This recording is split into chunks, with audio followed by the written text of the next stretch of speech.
بسم الله الرحمن الرحيم الحمد لله الذي هدانا لهذا وما كنا لنهتدي لولا أن هدانا الله لقد جاءت رسل ربنا بالحق والصلاة والسلام على رسول الثقلين محبوب رب المغربين والمشرقين جد الحسن والحسين بالقاسم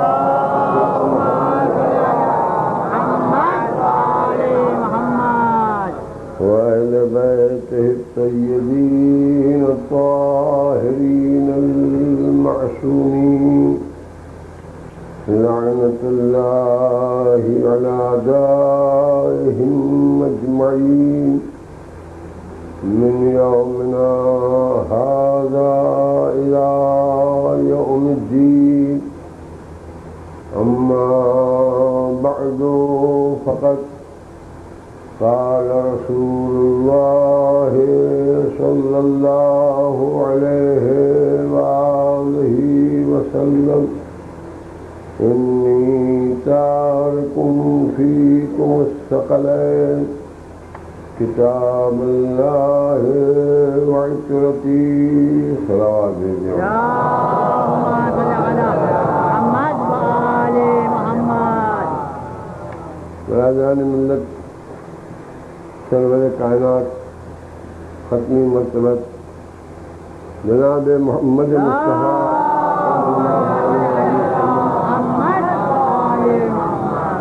نے اس حدیث میں ارشاد فرمایا ہے کہ مسلمانوں، میں تم میں دو وزنی چیزیں چھوڑے جا رہا ہوں، ایک قرآن، دوسرے اپنی عطرت، اور یہ دونوں ایک دوسرے سے جدا نہیں ہوں گے یہاں تک کہ مجھ سے حوض کوثر پر ملے۔ اگر تم چاہتے ہو کہ میرے بعد گمراہ نہ ہو تو ان دونوں سے وابستہ رہنا، ان دونوں کی پیروی کرنا۔ اس حدیث کے ذیل میں قرآن و اہل بیت کے موضوع پر جو گفتگو آپ حضرات کے سامنے جاری ہے، اس پروپیگنڈے کے خلاف جس میں عام طور پر مسلمانوں کو، برادران اسلام کو بعض نافہم علماء اسلام یہ سمجھانے کی کوشش کرتے ہیں کہ اہل بیت کے ماننے والوں کا کوئی ربط، کوئی تعلق قرآن مجید سے نہیں۔ یہ بات صحیح نہیں ہے، اس لیے کہ قرآن کو کوئی سمجھ ہی نہیں سکتا بغیر اہل بیت کے، اور اہل بیت اور قرآن کا تعلق کوئی جدا نہیں کر سکتا۔ اس ذیل میں نے آپ کی خدمت میں اپنے علماء جو اجل علماء شیعہ ہیں ان کے اقوال تحریف قرآن کے سلسلے میں عرض کیے، اور چند دلائل بھی آپ کی خدمت میں پیش کیے، جس سے یہ بات ثابت ہوئی کہ بحمد اللہ ہمارا پورا فرقہ قرآن کو اللہ کی کتاب سمجھتا ہے، قرآن پر ہم ایمان اور ایمان کامل رکھتے ہیں، اور قرآن مجید میں کسی قسم کی کمی یا زیادتی یا تحریف کے قائل نہیں۔ جبکہ بعض علماء اسلام ہمیں کفر کا فتویٰ دیتے ہیں۔ یہ ایک عجیب و غریب بات ہے کہ ہمارے علماء نے کبھی کسی فرقے کو اجتماعی طور پر کفر کا فتویٰ نہیں دیا، اس لیے کہ ہمارے عقائد میں رسول اللہ اور اہل بیت کا فرمان ہمارے لیے ماننا ضروری ہے، اور ہم سے یہ کہا گیا ہے کہ جو بھی کلمہ پڑھے، اشہد ان لا الہ الا اللہ کہے، جو بھی اشہد ان محمد رسول اللہ کہے، اور جو بھی ذبیحہ کھائے اور اپنے کو مسلمان کہے تم اس کو مسلمان سمجھنا۔ تو ہم کسی کو کافر نہیں کہتے، نہ ہمارے علماء نے کسی کو کفر کا فتویٰ دیا کبھی، لیکن ہم کو سبھی کافر کہتے ہیں اور کافر کہہ کے ہم کو علیحدہ بھی کر دیتے ہیں اور کہتے ہیں یہ کافر ہے، جس میں آج کل جو چیز زور و شور پر چل رہی وہ یہ کہ یہ تحریف ہے قرآن کے قائل، یہ قرآن کو نزولی قرآن نہیں سمجھتے۔ تو میں نے آپ کے سامنے 5 مجلسوں میں مسلسل یہ عرض کیا کہ ائمہ معصومین نے، مولا کائنات نے، علی ابن ابی طالب علیہ السلام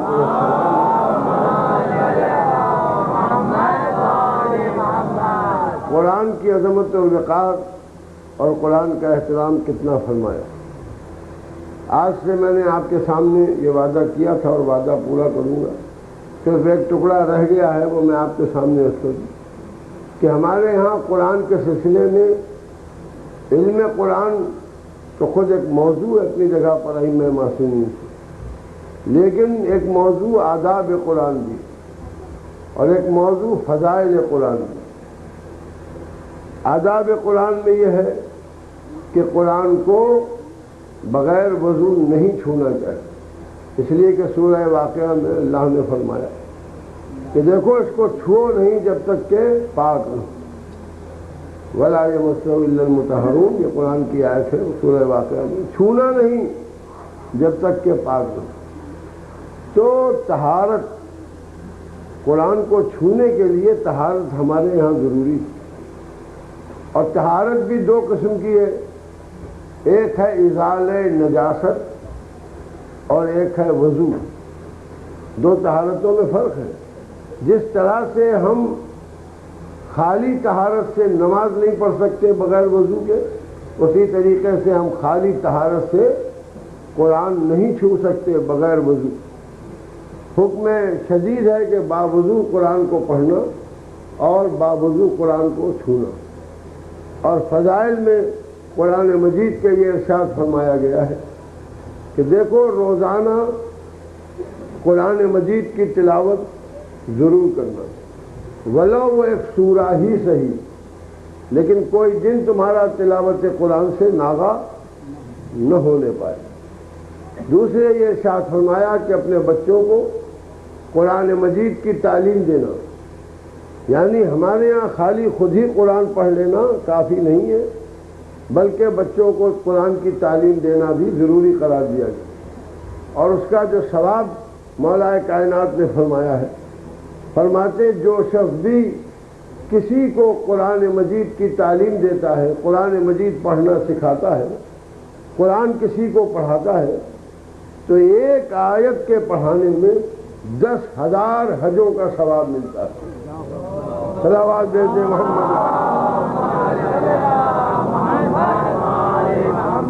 اور 10,000 عمروں کا ثواب، یعنی اگر کوئی 10,000 عمرے کرے اور بجا لائے تو جو ثواب اسے ملے گا وہ قرآن مجید کے پڑھانے کا ثواب، اور 10,000 بار اگر کوئی زکوٰۃ دے تو جو اس کا ثواب ہے وہ صرف قرآن کے پڑھانے کا ثواب۔ تو اتنا ثواب بتایا گیا ہے قرآن کی تعلیم کا، قرآن پڑھانے کا اور دوسروں کو درس قرآن دینے کا۔ پھر آداب قرآن میں بتایا گیا اگر کہیں قرآن مجید کی تلاوت ہو رہی ہو تو خاموشی سے سنو، اس لیے کہ اللہ کا کلام۔ اگر کوئی آدمی تم سے بات کر رہا ہو اور تم دوسرے سے بات کرنے لگو تو اس کو کتنا ناگوار ہوگا کہ جائے کہ قرآن میں اللہ نے تم سے کلام کیا۔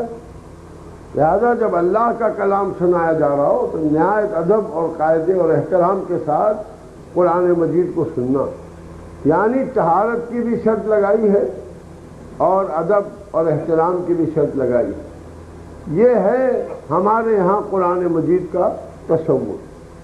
اب اس کے بعد میں وعدہ پورا کرتا ہوں، خدا نخواستہ میرا مطلب کسی کی مخالفت نہیں ہے، لیکن یہ کہ جو کتب اسلامی میں لکھا ہے اسے میں آپ کے سامنے پیش کرنے جا رہا ہوں، حوالہ دوں گا اور آپ جا کے اس کو پڑھیں، نہیں پڑھ سکتے ہیں تو اپنے علماء سے پوچھیں۔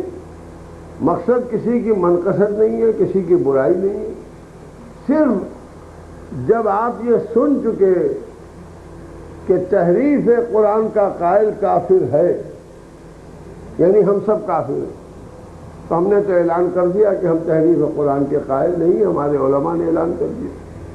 لیکن یہ فتویٰ دینے والے، شیعوں کی عداوت میں اور تقریریں کرنے والے، یہ بھی نہیں سوچتے کہ جو فتویٰ دے رہے ہیں وہ کہاں کہاں پہنچ رہا ہے۔ صلوات محمد۔ تو عذاب و ثواب برگردن راوی، ہمارا فتویٰ نہیں، فتوے میں نے سنا دیا۔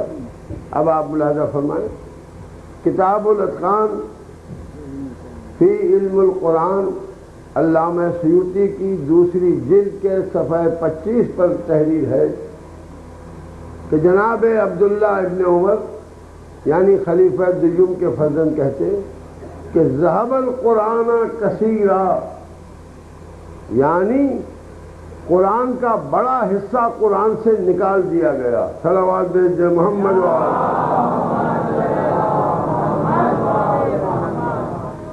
قرآن کا بڑا حصہ قرآن سے نکال دیا گیا۔ یہ جناب عبداللہ ابن عمر تیسرے خلیفہ کے بعد بھی حیات تھے، معاویہ کے دور تک حیات تھے، تو یہ فرماتے تھے کہ بہت بڑا حصہ قرآن مجید کا قرآن سے نکال دیا گیا، یعنی یہ قرآن پورا نہیں ہے۔ ام المومنین جناب عائشہ فرماتی تھی کہ قرآن مجید میں آئے صلوات جو ہے، درود کی جو آیت ہے، یا ایھا الذین آمنوا صلوا علیہ وسلموا تسلیما، ہے نا، ان اللہ و ملائکتہ یصلون علی النبی یا ایھا الذین آمنوا صلوا علیہ وسلموا تسلیما۔ ام المومنین نے فرمایا کہ اس آیت میں صلوا علیہ کے بعد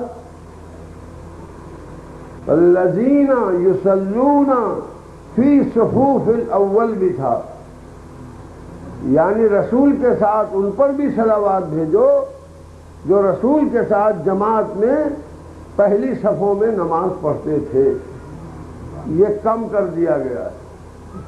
اور جب جناب ام المومنین سے کسی نے پوچھا کہ یہ کب سے کم ہو گیا آیت سے، تو آپ نے فرمایا کہ تیسرے خلیفہ نے جو جمع قرآن کیا اس میں جہاں ہزاروں آیتوں کی تحریف کی، اس آیت کی بھی تحریف کر دی۔ صلوات محمد۔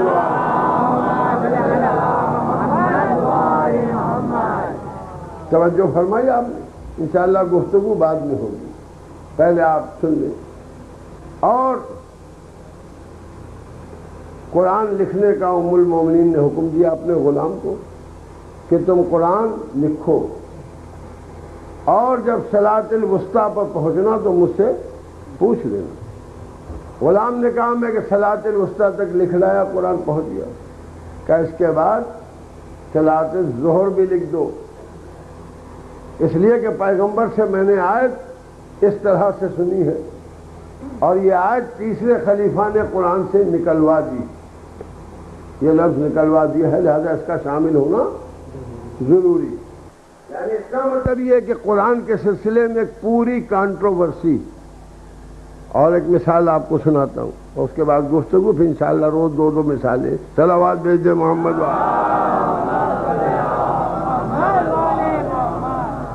خلیفہ دیوم فرماتے ہیں، یہ سب میں علامہ جلال الدین سیوطی کے حوالے سے کتاب الاتقان فی شرح القرآن کے حوالے سے آپ کی خدمت میں عرض کر رہا ہوں، ایک ہی صفحے پر ہے سب، کہ تحریر فرماتے ہیں کہ خلیفہ دیوم یہ کہا کرتے تھے کہ ہم سورہ الحمد کو یوں پڑھتے، غیر المغضوب علیہم وغیر الضالین،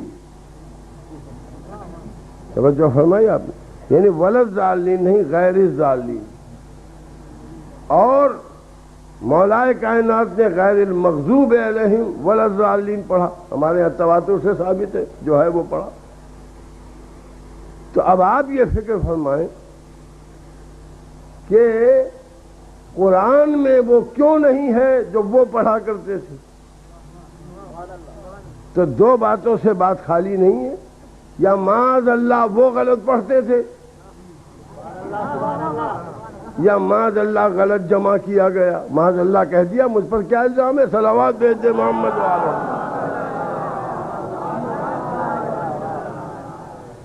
اب آپ ملاحظہ فرمائیے، تو پہلی بات جو میں نے آپ کے سامنے پیش کی، وہ پہلی بات یہ ہے کہ عبداللہ ابن عمر نے فرمایا کہ ذهب القرآن کثیرا، یعنی قرآن مجید سے کثیر تعداد میں قرآن نکال دیا گیا، ہٹا دیا گیا۔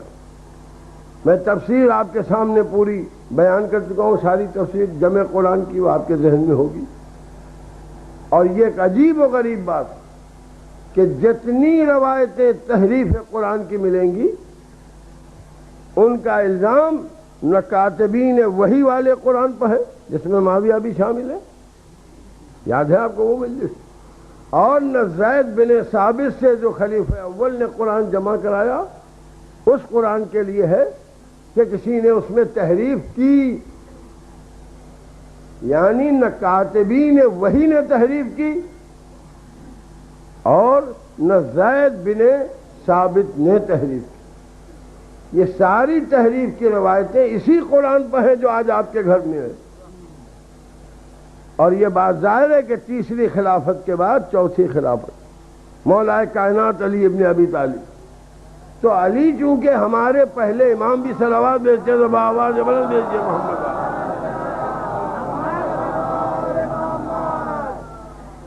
اور اس سے بڑھ کے ایک حوالہ سناؤں گا، لیکن ذرا صلوات آپ بآواز بلند بھیجیے۔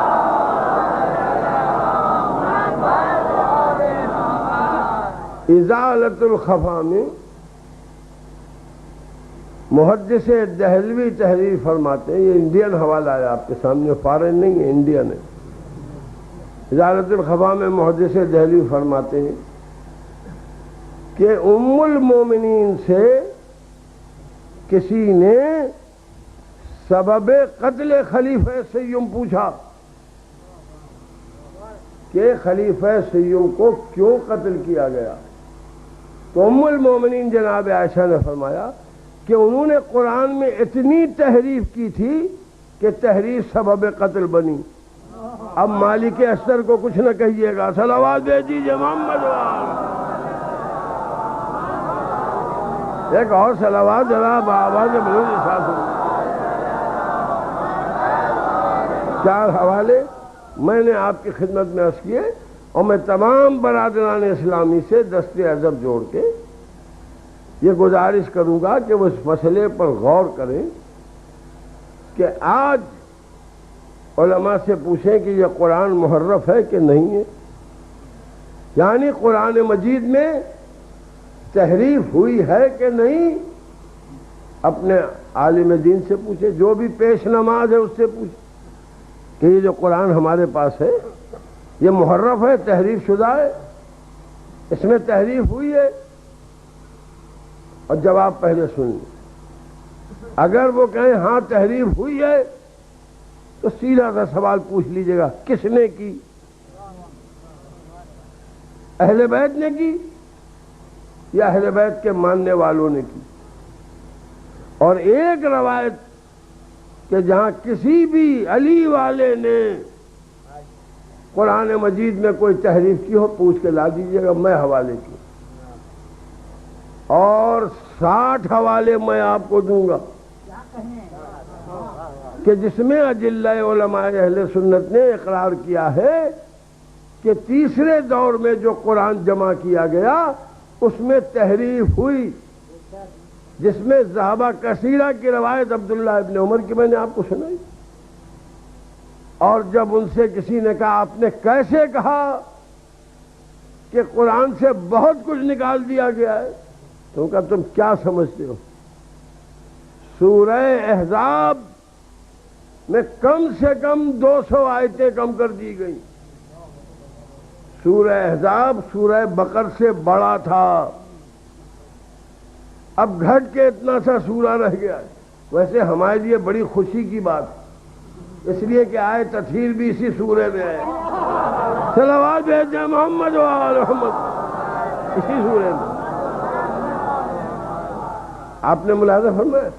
تو اس کے بعد میرا دل پریشان ہو گیا کہ اب اس قرآن کو مانے کہ نہ مانے۔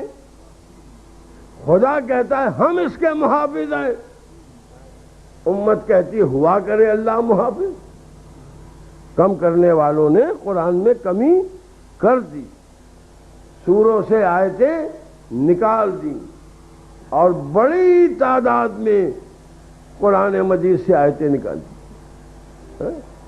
ذہب قرآن کثیرہ، کثیرہ یعنی جو ہے آپ پاس وہ قلیلہ ہے۔ توجہ چاہ رہا ہوں، کثیرہ کا مطلب یہی ہے کہ جب بڑا حصہ نکال دیا گیا قرآن سے تو چھوٹا حصہ رہ گیا۔ اتنے رہنے پر 313 آیتیں مدح اہل بیت میں ہیں۔ صلوات بھیجیں آپ محمد و آل محمد، اتنا رہنے پر۔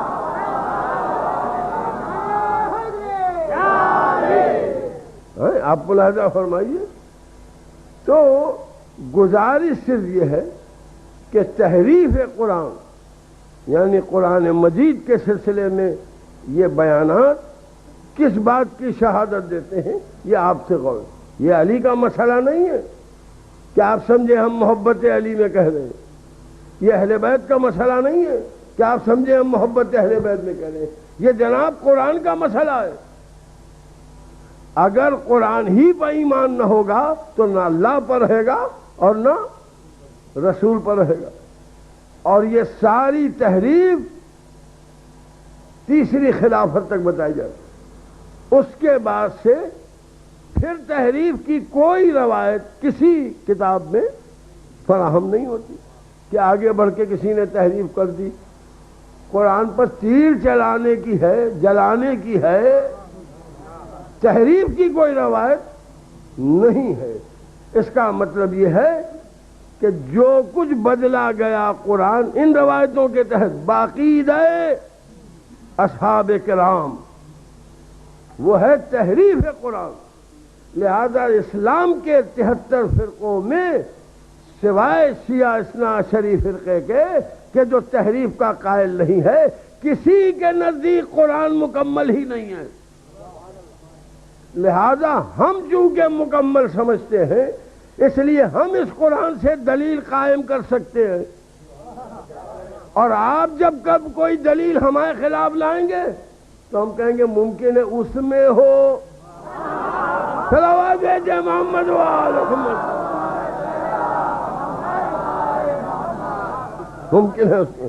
اور یہاں ایک بہت اہم واقعہ لکھا، آپ برابر سنتے ہیں کہ جناب ابو ذر غفاری مسجد نبوی میں بیٹھ کے قرآن مجید کی چند آیات کی تلاوت فرماتے تھے، جس کی شکایت خلیفہ سیوم سے کی گئی کہ یہ ابو ذر جو صحابی پیغمبر ہے، سب اصحاب کا معاملہ ہے، ہم آپ تو کچھ بول نہیں سکتے، خالی کتاب میں پڑھ سکتے ہیں، بیان کر سکتے ہیں، سن سکتے ہیں اور رات بھر جاگ سکتے ہیں۔ صلوات بھیجیں محمد و آل، اس سے زیادہ کچھ نہیں کر سکتے۔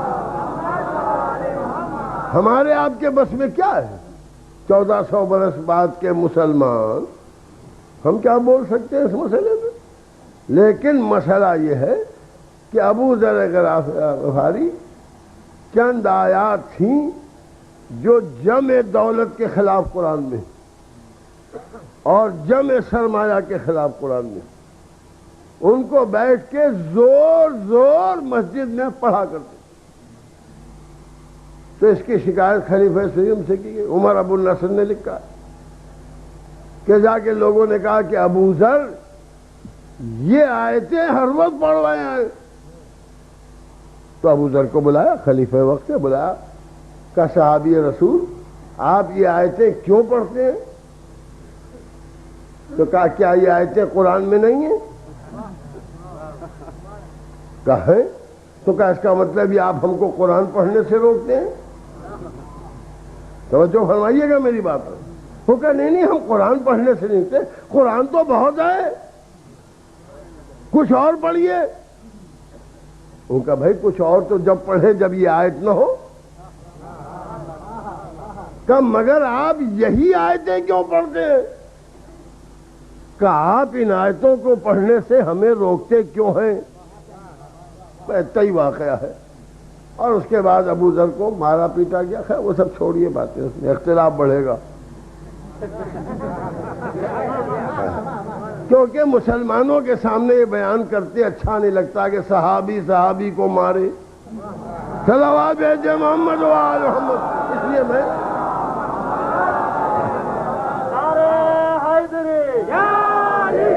اس لیے میں اس کے تفصیلات میں نہیں جاؤں گا، حالانکہ پورا واقعہ عمر ابو النصر نے کتاب ابو ذر الغفاری میں لکھا ہے، لیکن وہ میرا موضوع نہیں، موضوع تو قرآن ہے.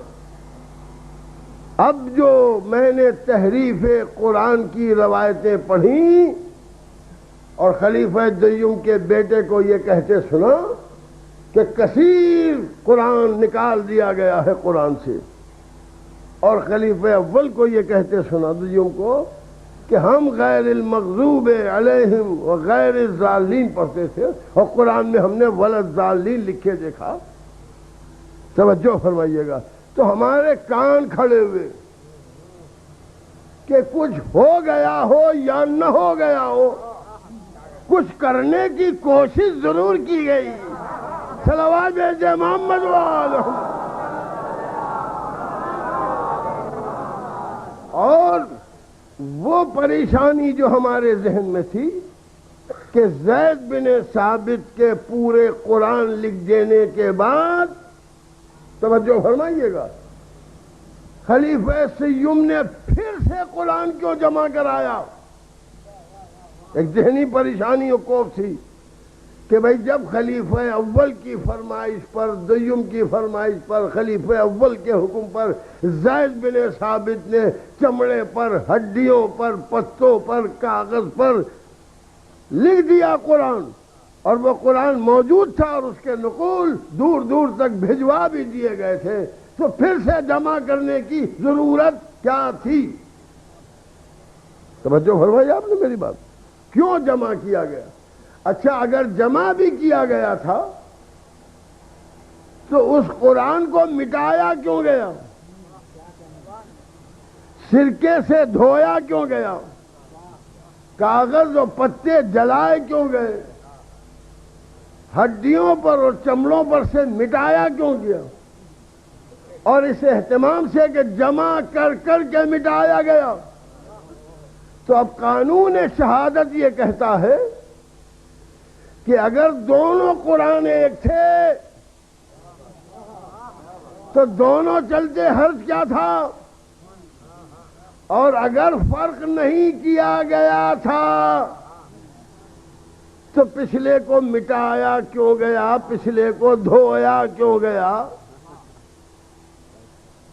انہوں نے کہا صاحب یہ بات تو سمجھ میں نہیں آتی کہ تحریف کی ہو. تو پھر یہ روایات ذرا غور فرمائیے. اب جو میں نے ابو ذر کا واقعہ پڑھا تو بات دل میں گڑ گئی کہ کچھ گڑبڑ ہو رہی ہوگی،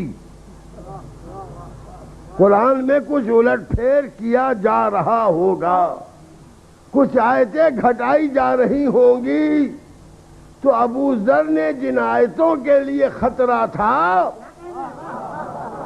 کہ کہیں یہ قرآن سے نہ نکال دی جائیں، مسجد میں زور زور سے پڑھ پڑھ کے سب کو یاد دلائیں یہ قرآن ہے، یہ قرآن ہے. توجہ چاہتا ہوں. تو سب نے کہا ہاں قرآن ہے. اچھا پڑھ رہے تھے. یہ تو آج بھی علماء کرتے ہیں کہ سورہ الحمد کے بعد کوئی سورہ کوثر پڑھتا ہے، کوئی سورہ انا انزلنا پڑھتا ہے. اگر ایک ہی سورہ یا بعض آیتیں کوئی بار بار پڑھے تو اس میں بگڑنے کی کیا بات ہے؟ ذرا غور فرمائیے گا. اور دربار میں بلا کے کوشچن کرنے کی کیا ضرورت ہے کہ آپ یہی آیتیں کیوں پڑھتے ہیں؟ کہا یہ قرآن کی آیتیں نہیں ہیں. کہاں ہیں؟ کہا بس میں جا رہا ہوں. یہ جملہ بتا رہا ہے، تم آیتیں نکلوا رہے ہو، یہ نہ نکلوا دینا. صلوات بھیجے محمد و آل محمد، یہ نہ نکلوا دینا. ایک اور صلوات بھیجے محمد و آل محمد.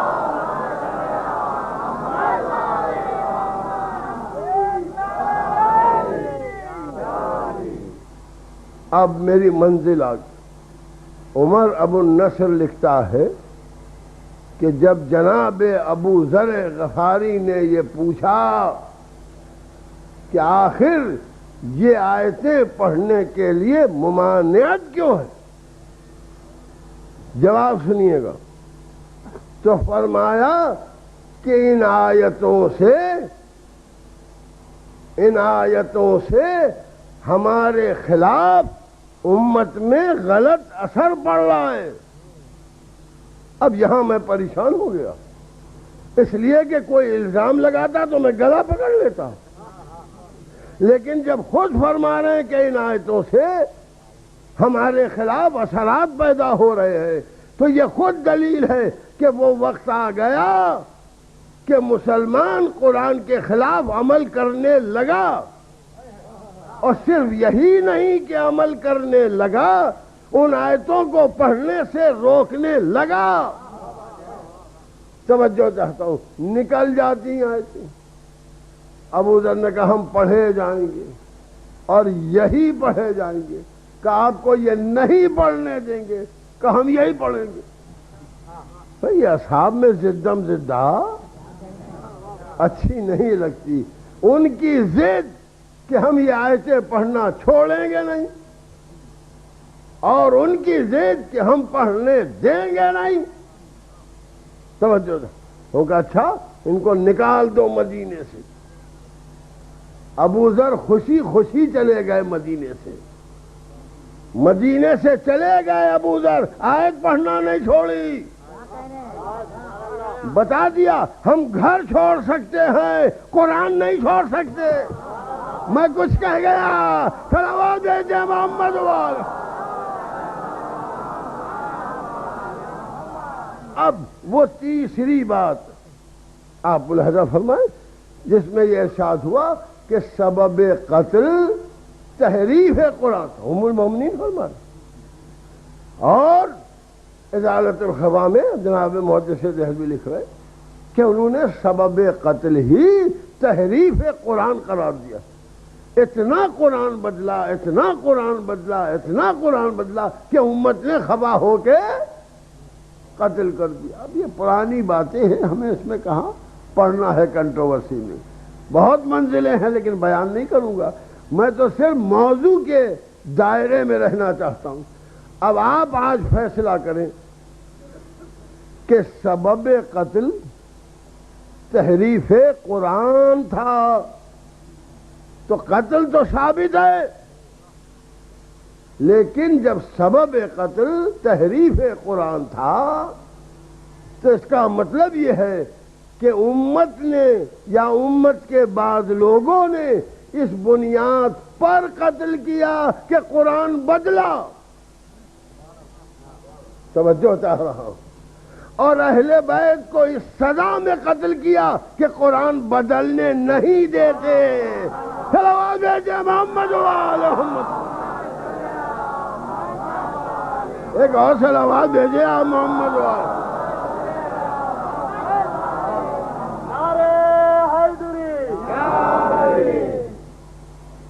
قرآن بدلنے نہیں دیتے، یہ شہادتیں ایک معمولی انسان کی عقل سلیم کے لیے چیلنج ہیں کہ جس سے کم مسلمان کو یہ تصور پیدا ہو جائے کہ تاریخ سے یہ شہادت موجود ہے کہ لوگ وہ تھے جو قرآن بدلنا چاہتے تھے، اور اہل بیت وہ تھے جو قرآن کو بدلنے نہیں دیتے تھے۔ کیوں؟ آل محمد سے دشمنی ہوئی، اس کا سبب بھی معلوم ہو گیا کہ نبی نے کہا تھا ان کی جنگ تعویل پہ ہوگی، نبی تو تعویل کہہ رہے، یہاں معلوم ہوا تحریف ہی پہ ہو گئی۔ صلوات بھیجے محمد وآلہ۔ اب مجھے آپ کی خدمت میں یہ عرض کرنا ہے کہ یہ حوالے یہ بتاتے ہیں کہ اس وقت کے ماحول میں قرآن مجید میں رد و بدل کی صحیح پیہم کی جا رہی۔ اب آپ مجھ سے سوال کریں گے، مجھے معلوم ہے کہ جب آپ ہی اپنی زبان سے یہ پڑھ رہے ہیں کہ انہوں نے یہ کہا، انہوں نے یہ کہا، انہوں نے یہ کہا کہ اس آیت میں یہ تھا، اس آیت میں یہ تھا، اور انہوں نے کہا کہ یہ صفوف اول بھی تھا، انہوں نے کہا غیر المغضوب علیہم و غیر الضالین بھی تھا، تو اب تو نہیں ہے، اب تو نہیں ہے۔ تو آپ مانتے ہیں روایات کو کہ نہیں ہم نہیں مانتے، ہم نہیں مانتے، نہ ہم پر ماننا واجب ہے۔ آپ بتائیے اب مانیں گے کہ نہیں؟ بولیے۔ انہوں نے کہا صاحب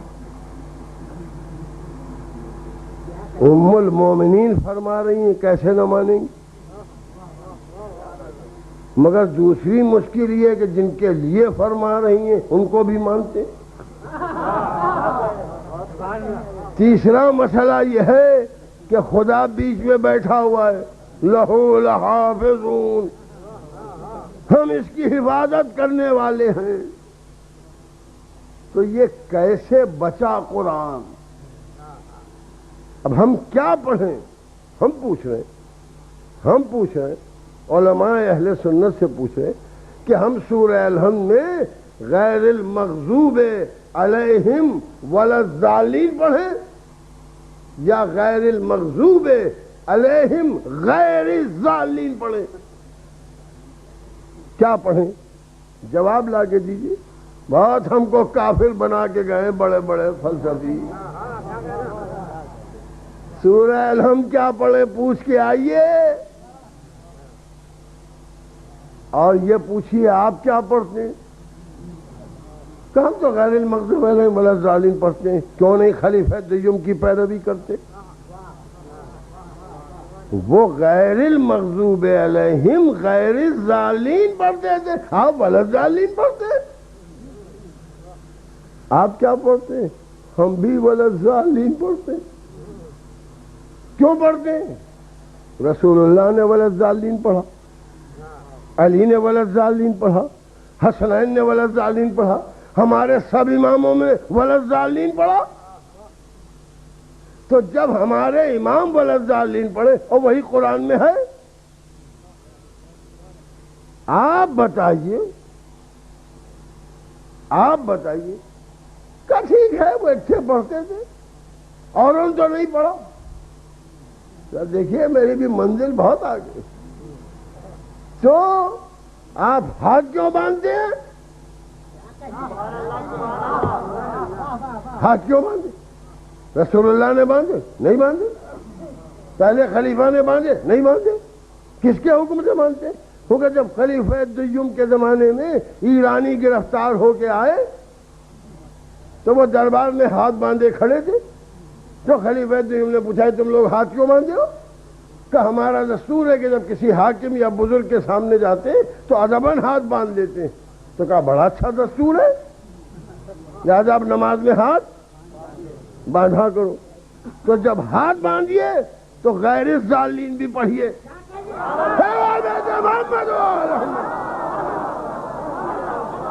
ذرا ایک صلوات بھیج دیجیے محمد۔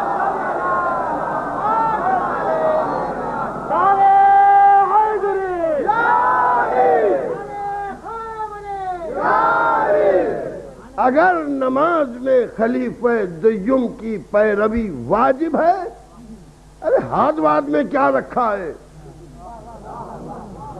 اصل تو تلاوت ہے۔ وہ کہ نہیں ہم تو ولا الضالین ہی پڑھتے، تو پڑھتے وہی ہیں جو علی پڑھتے تھے۔ صلوات بھیجے محمد وآل محمد۔ وہی پڑھنا پڑتا ہے جو علی پڑھتے تھے، تو تلاوت میں علی کی پیروی اور شکل نماز میں خلیفہ دیوم کی پیروی۔ تو یہ طے ہو گیا کہ اٹھنے میں بیٹھنے میں کسی کی پیروی ہو جائے، مگر جب قرآن کا معاملہ آئے گا تو پیروی اہل بیت کرنا پڑے گی۔ محمد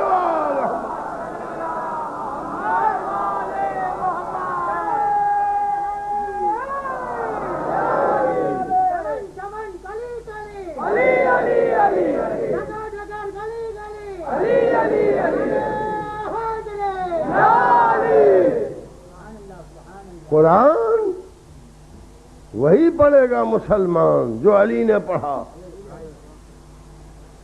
اور جب روایت موجود ہے کہ وہ غیر ضالین پڑھتے تھے تو اب واجب ہے. دیکھیے اب تک تو آپ کو معلوم نہیں تھا. ہاں اب آج میں نے مجلس میں پڑھ دیا, جا کے حوالہ پوچھ لیجئے گا, اور پوچھنے کے بعد اپنی نظر سے دیکھ لیجئے گا, اور جب مل جائے تو آج سے غیر ضالین پڑھیے گا. یہ تو بڑے چکر میں ڈال دیا. ابھی چکر کی کیا بات ہے؟ جس کی پیروی کرنا واجب ہے اسی کی طرح تلاوت قرآن بھی کرنا ہو. جب قرات میں پابند ہے کہ زال کو دال پڑھتے ہیں, میں کیا عرض کر رہا ہوں, تو پھر الفاظ میں غیر ضالین پڑھیے. غیر ضالین پڑھیے, ہاں پڑھیے. اچھا نہ پڑھیے, فتویٰ لا دیجئے مجھے, فتویٰ لا دیجئے مجھے, کل لا کے دیجئے گا کہ غیر ضالین پڑھ سکتے ہیں, لکھے کسی مائی کے لال میں ہمت ہو. اور جب دے کے نہیں پڑھ سکتے تو کہیے تم ہم کو پیروی خلیفہ دوم سے روک رہے ہو. کیسے سنی عالم ہو, کیسے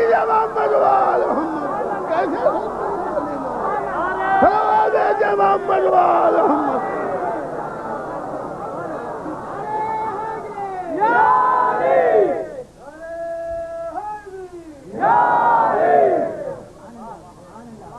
اب ایک اور پیچیدہ مسئلہ ہے. معاذ اللہ خلیفہ دوم قرآن کے خلاف تو نہیں پڑھ سکتے, تو ان کے پاس جو قرآن ہوگا, جو زید بن ثابت سے جمع کرایا ہوگا, یا کاتبین وحی نے جو لکھا ہوگا, جس میں امیر معاویہ بھی شامل ہے, دیکھے جائیے بھی آپ, تو کہا جی ہاں شامل ہے, تو انہوں نے تو غیر ضالین ہی لکھا ہوگا. توجہ چاہتا, تو خلیفہ دوم تک قرآن میں غیر ضالین لکھا تھا, اب ولد ضالین, یہ کس نے بدلا بھائی, یہ کس نے بدلا؟ ہو سکتا ہے جو تیسرے خلیفہ نے. اچھا تیسرے خلیفہ کو کچھ نہ کہیے گا میرے سامنے, کیونکہ وہ بیچارے کہہ گئے کہ اس میں غلطیاں ہیں. محمد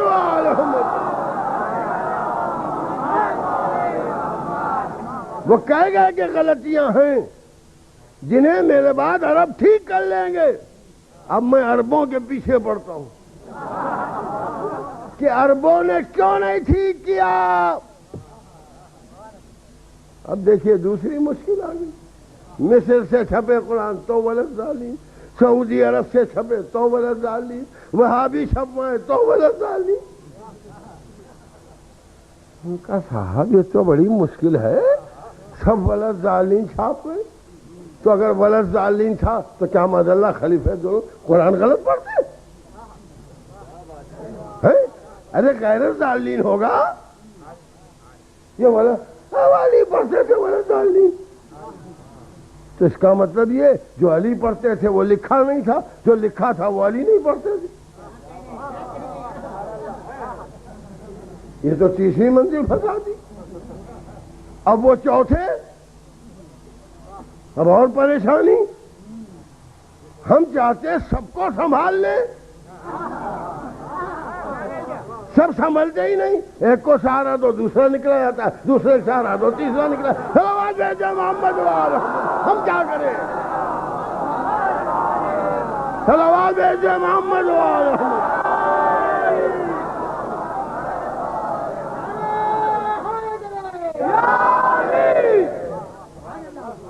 تو رہا ہوگا غیر ضالین, اور جب رہا ہوگا تو نبی نے پڑھا ہوگا. بڑی مشکل ہو گئی حضور, رسول اللہ بھی یہ سورہ پڑھتے تھے نماز میں، اور سورہ الحمد کا پڑھنا واجب قرار دیا۔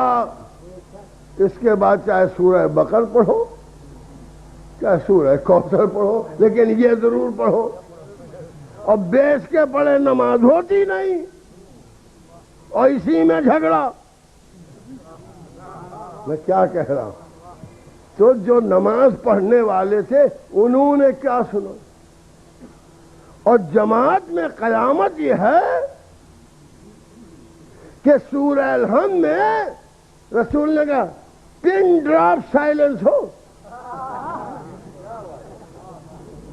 پیچھے کوئی کچھ پڑھے نہیں، چپکا کھڑا رہے، اور پیش امام سے کہا اتنے زور سے پڑھنا کہ آخری سب تک قرات جا سکے۔ تو نبی پڑھتے تھے، سب سنتے تھے۔ اب یہ بتاؤ کہ نبی غیر الضالین پڑھتے تھے یا ولا الضالین؟ تو یہ ہو سکتا ہے کہ چونکہ خلیفہ دیوم نبی کے قریب رہتے ہوں تو وہ غیر الضالین سنتے ہوں، اور آخر سب تک پہنچتے پہنچتے ولا الضالین ہو جاتا ہوں۔ محمد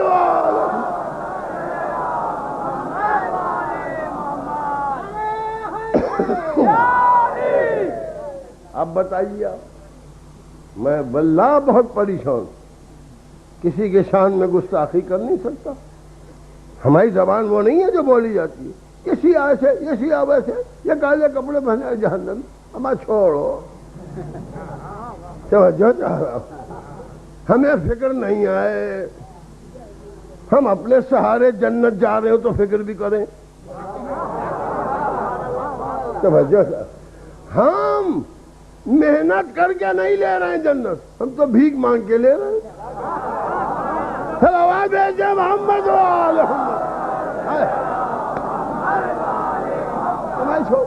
بھیک مل جائے گی چلے جائیں گی، اور مانگ بھی اس سے رہے جس کی جنت ہے، جو مالک جنت، ہماری تو چھوڑ دو۔ یہ بتاؤ کہ کافر سے مسلمان اگر بن جائیں،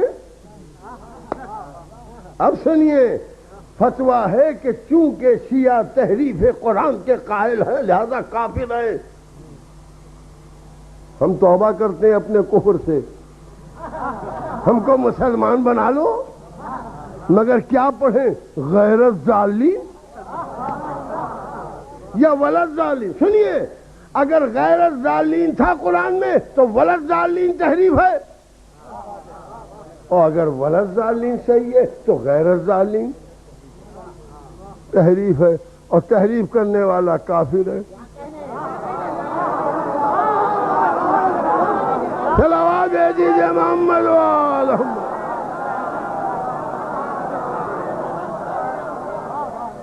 انشاءاللہ ان مفتیوں کے چھکے نہ چھوڑا دوں تو طاہر میرا نام، یہ بھول جائیں گے فتویٰ دینا۔ صلوات بھیجیے محمد والہم، بھول جائیں گے۔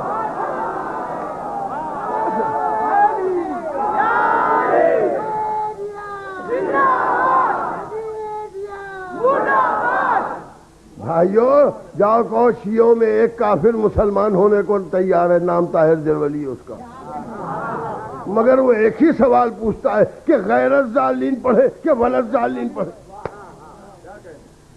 ہوگا بھائی ولا الضالین پڑھے، فائدہ کیا ہوگا مسلمانوں کے؟ مسلمان تو وہ ہے جو اصحاب کی پیروی کرے، مسلمان تو وہ ہے جو خلفاء کے بتائے ہوئے قرآن کو مانے۔ ہوگا نہیں اس میں آپ، ہمیں تو جب ایک میں ستیہ ناس وہاں ساڑھے ستیہ محمد والہم۔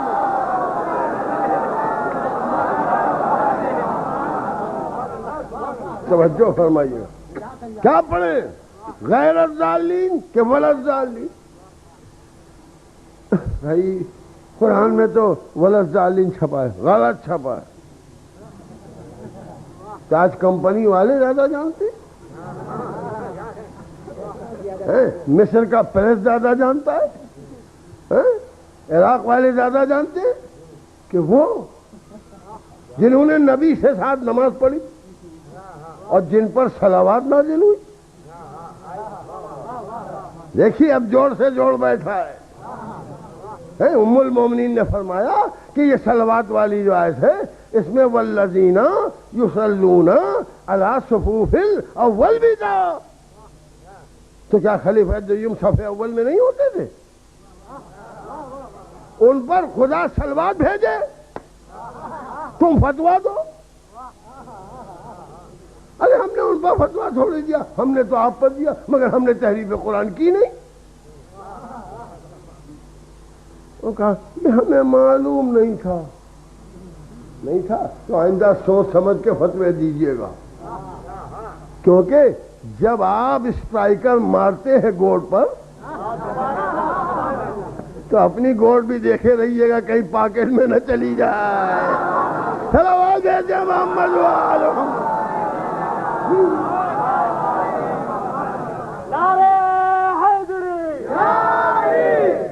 آنکھ بند کی، منہ کھول کے فتویٰ دے دیا اور یہ نہ دیکھا کہ فتوے کے زد میں کون کون آ رہا ہے. معاذ اللہ، ہوں گے شیعہ کم بخت کافر، کوئی بات نہیں، ان کا پوچھنے والا ہی کون ہے. اور جو ہے وہ کسی کا فتویٰ مانتا نہیں کیونکہ خود امام ہے. میں کیا کہہ رہا ہوں؟ اچھا کمال کی بات یہ ہے کہ ہم کسی کو کفر کا فتویٰ دیتے نہیں، حالانکہ اجتہاد ہمارے یہاں ہے. اسلام کے کسی فرقے میں اجتہاد نہیں ہے. ہاں یہ بھی ایک بات آ گئی تو سن لیجیے. 4 مسلک، امام ابو حنیفہ کا مسلک، امام شافعی کا مسلک، امام احمد ابن حنبل کا فرق ہے اور امام مالک کا مسلک کہاں ہے؟ چاروں میں اجتہاد ختم. نہ امام ابو حنیفہ کے کسی عالم کو امام ابو حنیفہ کے فتوے کو ریوائز کرنے کا حق ہے اور نہ اجتہاد کرنے کا حق ہے. در اجتہاد بند. توجہ چاہ رہا ہوں. مالکیوں میں در اجتہاد بند، شافعیوں میں در اجتہاد بند، حنبلیوں میں در اجتہاد بند. اگر حنبلیوں میں در اجتہاد بند نہ ہوتا تو محمد ابن عبدالحق کے نام پر فرقہ نہ بنتا. وہابی کون کہتا؟ سب حنبلی کہتے. مگر وہاں دروازہ اجتہاد بند ہے. شیعوں میں کھلا ہوا ہے، شیعوں میں کھلا ہوا ہے. کمال کی بات ہے. چاروں میں کوئی موجود نہیں اور اجتہاد کی اجازت نہیں. امامت میں ایک زندہ بیٹھا ہے اور اجازت. صلوات بھیجیے محمد وآل محمد. اجتہاد کیا. ابھی 1 سال بھر پہلے شاہ فہد نے تمام علماء اسلام کو ریاض میں جمع کی اور جمع کرنے کے بعد میٹنگ کی اور کہا کہ میں آپ سے یہ خواہش کرتا ہوں کہ آپ دروازہ اجتہاد کو کھولیے. امام بند کر گئے، کون کھولے؟ تو لوگوں نے کہا صاحب ہمارے یہاں اجتہاد نہیں ہے، ہم کیسے اجتہاد کریں گے؟ وہ کہا نہیں، اجتہاد تو آپ کو کرنا پڑے گا. وہ کہا کیوں؟ وہ کہا آپ دیکھ رہے ہیں اجتہاد کا اثر. ایک مجتہد خمینی قیامت برپا کر دی. اب ہماری سمجھ میں آ گیا. ہمارے مجتہد کو دیکھا تو مجتہد بنانے لگے جیسے کل ہمارے امام کو دیکھ کے امام بناتے تھے. بھیجے محمد وآل محمد. صلوات بھیجیے محمد. اللہ اکبر. صاحب آپ بڑا تعلیم پڑھی ہے، کچھ پڑھی، اپنے اپنے مسلک کی بات. اب دوسرا ٹیڑھا سوال ہے، خلیفہ اول کیا پڑھتے تھے، سیوم کیا پڑھتے تھے؟ چاروں کا تو معلوم ہے کہ ولد ظالمین پڑھتے تھے.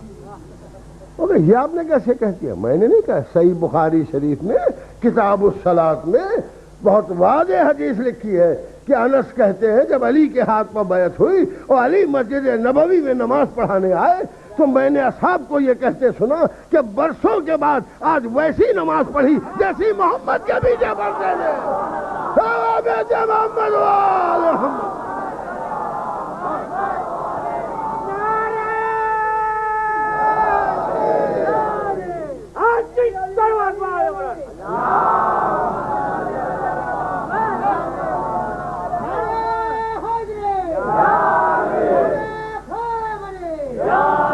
بس دامن وقت میں گنجائش نہیں. اس کی ایک اہم کڑی ہے، وہ انشاءاللہ کل شروع میں عرض کر دوں.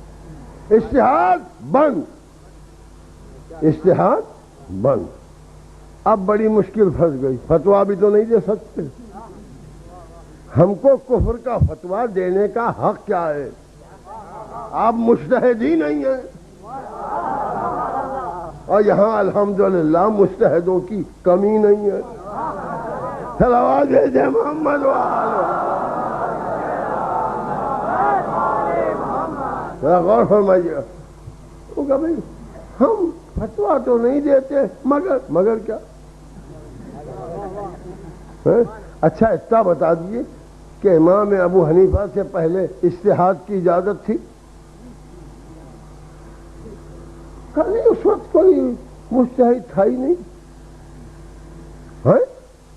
رسول اللہ سے لے کے امام ابو حنیفہ تک کوئی مجتہد ہی نہیں ہوا. تو کوئی مجتہد نہیں تھا. تو یہ قتل جواز حسین کا فتویٰ کس بنیاد پر دیا گیا؟ ذرا غور فرمائیے گا.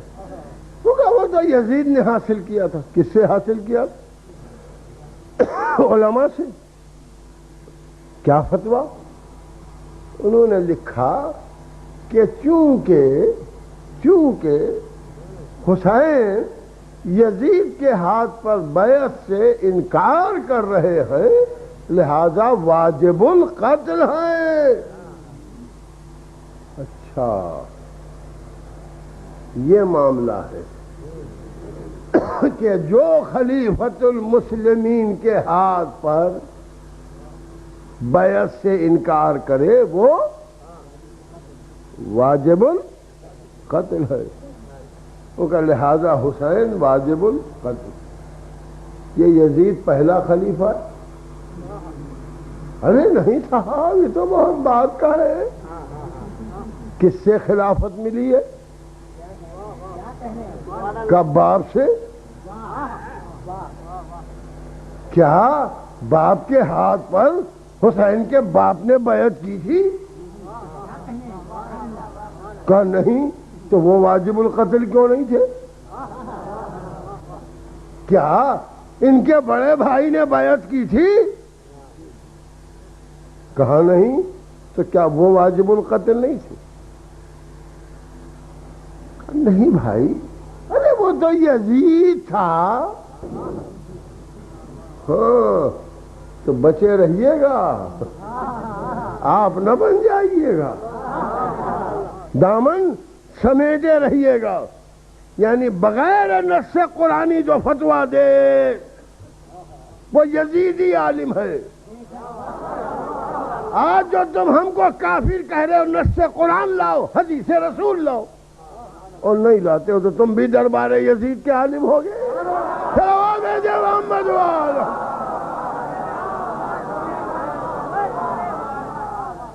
توجہ. میں پوچھوں گا کہ جنہوں نے فتویٰ قتل حسین دیا کیوں دیا؟ کہا یزید نے دلایا.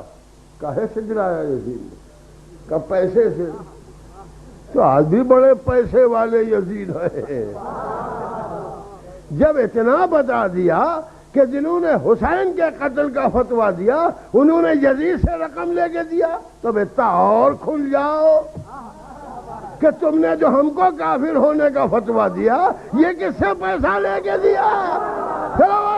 محمد کس سے پیسہ لے کے دیا؟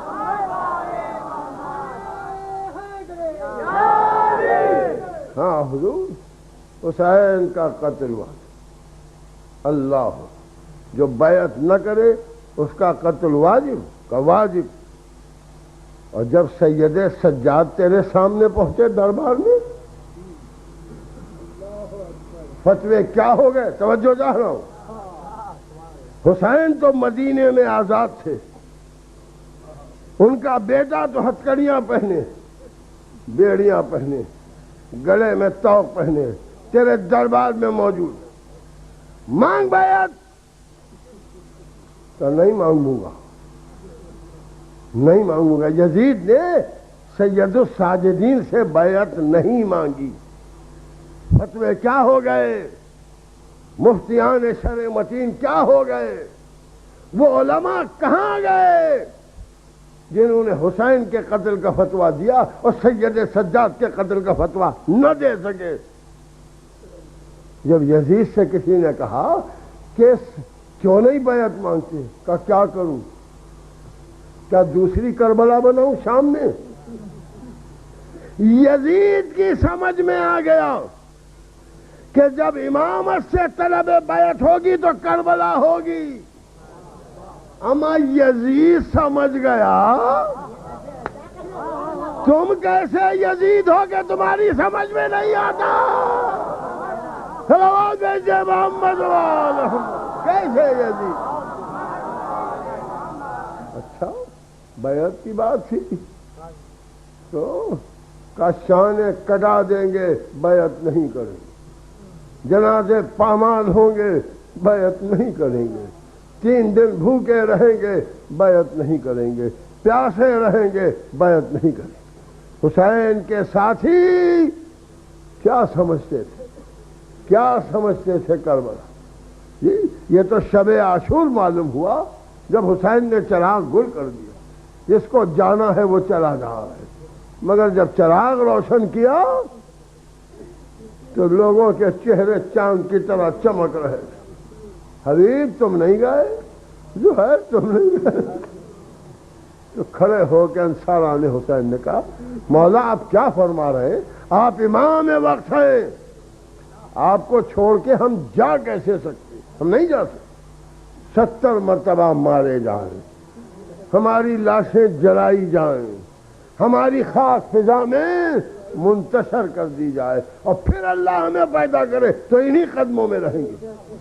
اس کا نام ایمان ہے حضور، اسے ایمان کہتے ہیں. تو حسین نے کہا حبیب تمہارا بھی نام ہے فرد شہداء، زہیر تمہارا بھی نام ہے، مسلم تمہارا بھی نام. راوی کہتا ہے حسین جس جس کا نام لیتے تھے اس کا چہرہ کھل اٹھتا اور ایک دوسرے کو مبارکباد دیتے تھے. مبارک ہو تمہارا نام ہے کل شہداء میں. اللہ اکبر. اصحاب پر حسین نے فہرست روک دی. ایک شہزادہ اٹھا ہاتھ جوڑ کے، آقا کیا فہرست ختم ہو گئی؟ کہا کیوں میرے لال کیا بات ہے؟ کہا آقا کیا میرا نام نہیں ہے؟ پوچھا تمہارے نزدیک موت کیسی ہے؟ کہا آج کے دن شہد سے زیادہ شیریں. کہا قاسم تمہارا نام بھی ہے اور تمہارے چھوٹے بھائی علی اصغر کا بھی نام ہے. بس حضور یہ سننا تھا کہ ہاشمی خون رگوں میں جوش مارنے لگا. کھڑے ہوئے آقا علی اصغر، علی اصغر کا نام شہداء میں؟ علی اصغر تو گھٹنیوں بھی نہیں چل پاتے. اے آقا کی عاشقیاں خیموں میں آ جائیں گے. کچھ اس طرح تڑپ کے قاسم نے پوچھا کہ حسین نے کہا قاسم میں علی اصغر کو میدان میں لے جاؤں؟ قاسم بیٹھ گئے. میں عرض کروں گا قاسم اگر بیویوں نے سن لیا ہوگا تو وقت عصر بہت یاد کریں گی. اللہ اکبر. رات کٹی، صبح عاشور نمودار ہوئی. ایک ایک کر کے قتل گاہ میں جانے لگا. حسین سب کے جنازے اٹھا اٹھا کے لانے لگے. قاسم پہنچے آقا مجھے بھی اجازت ہو. قاسم ٹھہر جاؤ، تم میرے بھائی کی نشانی ہو. خیمے میں آئے تو ام فروا پوچھے قاسم ابھی تک گئے نہیں؟ تو کیا دیکھا کہ قاسم زانو پر سر رکھے ہوئے بلبلا بلبلا کے رو رہے ہیں۔ ماں کا دل ہل گیا، گلے سے لگایا میرے لال کیوں اتنا تڑپ کے رو رہے؟ کہ ماں کیا کروں، آقا مرنے کی اجازت نہیں دیتے۔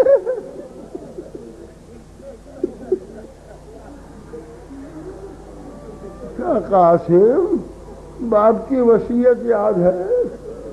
ایک تعویذ باندھا تھا اور کہا تھا قاسم جب ایسا وقت آئے کہ عقل کام نہ کرے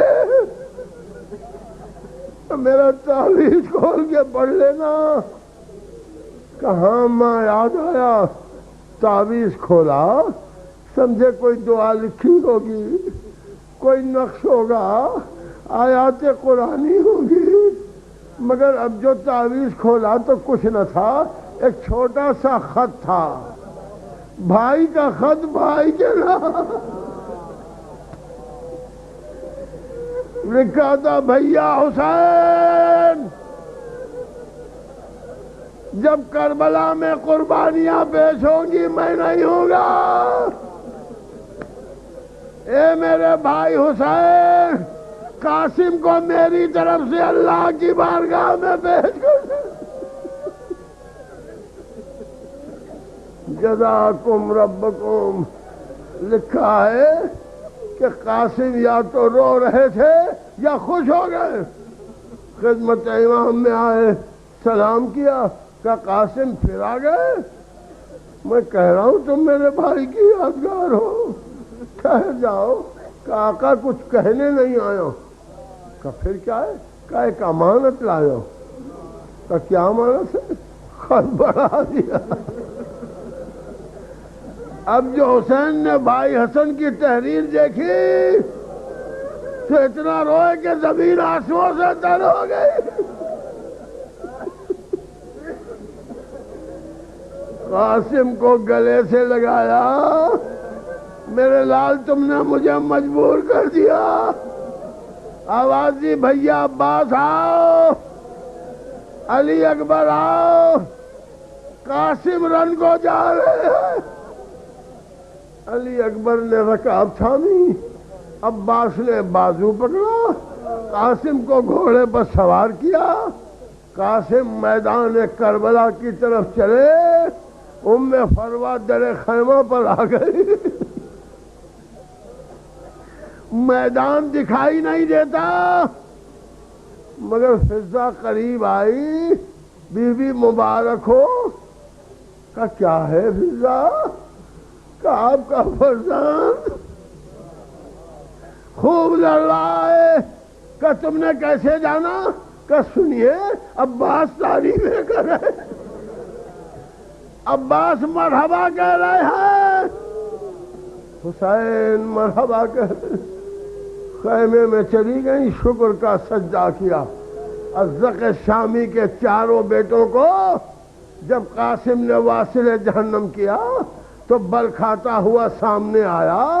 جب ایک وار میں وہ بھی واصل جہنم ہوا تو میرے ساتھ گھوڑے پر بیٹھ کے نکلا، کس سے لڑ رہے ہو؟ ارے یہ بچے ہیں مگر شیر کے بچے ہیں، انہیں گھیر لو۔ لیجئے لشکر چاروں طرف سے بڑھا، تیر چلنے لگے، نیزے پڑنے لگے۔ قاسم ایک باریک کرتا پہنے ہوئے خون پیاسے کا بہنے لگا۔ جب گھوڑے سے زمین پہ آئے، آواز دی، چچا چچا میری مدد کو آئیے۔ بس عزادارو، مجلس تمام ہے، صرف حسین کا ایک جملہ سن لو اور میں مجلس کو تمام کروں۔ حسین گھوڑے پر بیٹھے، دوڑے، عباس ساتھ، علی اکبر ساتھ، کدھر ہے میرا قاسم؟ کا آقا ادھر ہے۔ جب وہاں پہنچے قاسم کے جنازے کو دیکھا، ایک عجب جملہ کا، قاسم مجھے آنے میں دیر ہو گئی، آپ سمجھ گئے ادھر کے گھوڑے ادھر، ادھر کے گھوڑے ادھر، ارے وہ جس میں نازنی پامال ہو گیا، واہ قاسم واہ۔